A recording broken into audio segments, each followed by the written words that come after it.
ଜୟ ଜଗନ୍ନାଥ ସାଙ୍ଗମାନେ, ଆସିଗଲା ବହୁତ ବଡ଼ ଖୁସି ଖବର। ଅଗଷ୍ଟ 28 ତାରିଖ ଦିନ, ଯେଉଁଦିନ କି ରାକ୍ଷୀ ପୂର୍ଣ୍ଣିମା, ସେଇଦିନ ହିଁ ସମସ୍ତଙ୍କୁ ସୁଭଦ୍ରା ଟଙ୍କା ମିଳିବାକୁ ଯାଉଛି। ଆଉ ଖୁସି ଖବର ଏହା ଯେ ରିଜେକ୍ଟ ମାନଙ୍କ ବିଷୟରେ ପ୍ରଭାତୀ ପରିଡ଼ା ମ୍ୟାଡ଼ାମ ପ୍ରଥମ ଥର କରି କିଛି କହିଲେ। ଯାହାର ରିଜେକ୍ଟ ହେଇଥିଲା, ମାନେ ଯାହାର ଫିଲ୍ଡ ଭେରିଫିକେସନ୍ ହେବାକୁ ଥିଲା ବା ହେଇଯାଇଛି, ସେଇଗୁଡ଼ାକ ସବୁ ରିପୋର୍ଟସ୍ 25 ତାରିଖ ଭିତରେ ହିଁ ହେଇଯିବ। 25 ତାରିଖ ଭିତରେ ହେଇଗଲେ ସେଗୁଡ଼ା ରିପୋର୍ଟ ସବୁ ଷ୍ଟେଟ୍ ଲେବୁଲକୁ ପଳେଇବ। ତାପରେ ଯାହାର ଆସିବାର ଥିବ ଆସିଯିବ। ଯେଉଁମାନେ ଭାବୁଥିଲେ ମୋର ରିଜେକ୍ଟ ହେଇଛି କେବେ ଆସିବ, ଏଇ 25 ତାରିଖ ଭିତରେ ଯେଉଁମାନେ ବି ହେଲା ଗ୍ରିଭିଆନ୍ସ ଆପ୍ଲାଏ କରିଥିଲେ ତାଙ୍କର ସିଲେକ୍ଟ ହେଇକି ଯାଇଛି, ସେଇମାନଙ୍କର ହିଁ ଆସିବ।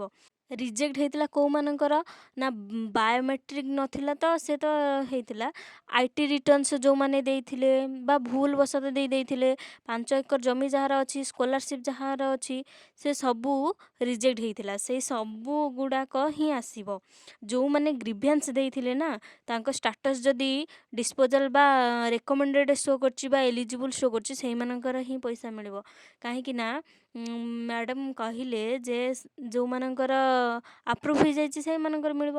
ଆଉ ଯେଉଁମାନେ ବି ଆପ୍ଲାଏ କରିନ, ଏବେ ବି ସମୟ ଅଛି। ଗ୍ରିଭିଆନ୍ସ ଦେଇଦିଅ ବ୍ଲକରେ, ମାନେ ଘରେ ଦେଇଦିଅ କି ବ୍ଲକରେ ଦେଇଦିଅ ଯାଇକି। ତାପରେ ସେମାନଙ୍କର ଭେରିଫିକେସନ୍ ହେଇଯିବ କେବେ ନା, 25 ତାରିଖ ଭିତରେ ହେଇଗଲେ ସେଇମାନଙ୍କୁ ବି ମିଳିଯିବ। ଆଉ ଲେଟ୍ କର ନାହିଁ। ଆଉ କ'ଣ କହିଛନ୍ତି ନା, କୋଟିଏରୁ ଉର୍ଦ୍ଧ୍ୱ ଲୋକଙ୍କର ଅଲରେଡ଼ି ହେଇଯାଇଛି, ସାଙ୍କସନ୍ ହେଇଯାଇଛି। ତାପରେ ସେଇମାନଙ୍କୁ ବି ମିଳିବ। ଆଉ ଯେଉଁମାନେ ନୂଆ ଆପ୍ଲାଏ କରିଥିଲେ ସେମାନଙ୍କୁ ବି ମିଳିବ। ଆଉ ଗୋଟେ କଥା, ଯେଉଁମାନେ ଷ୍ଟାଟସ୍ ଚେକ୍ କରିନ, ତାଙ୍କର ରିଜେକ୍ଟ ଥିଲା, ସେମାନେ ଚେକ୍ କରିଦିଅ ସେମାନଙ୍କର ମିଳିବ କି ନାହିଁ।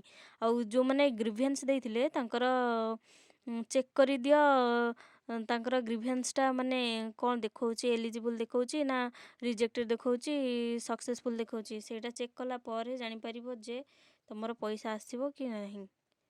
ପ୍ରଥମ ଥର କରି ନ୍ୟୁଜ୍ରେ ଯେଉଁମାନଙ୍କର ରିଜେକ୍ଟ ହେଇଛି ସେମାନଙ୍କ ବିଷୟରେ ମ୍ୟାଡ଼ାମ୍ କହିଲେ ଆମର ନ୍ୟୁଜ୍ରେ।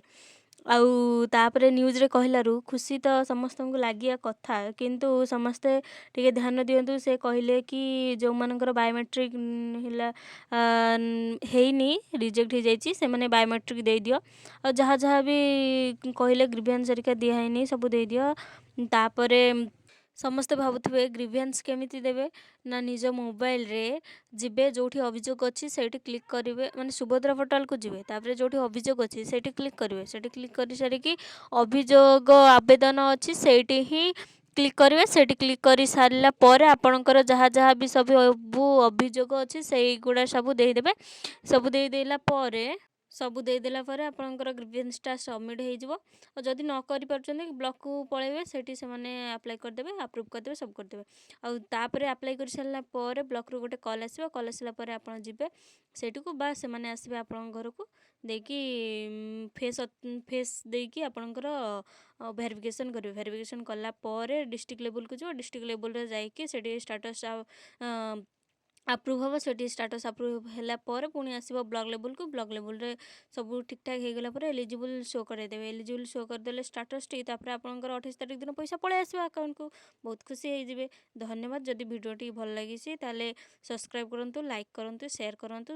ଦେନ୍ ରହିଲି, ଧନ୍ୟବାଦ।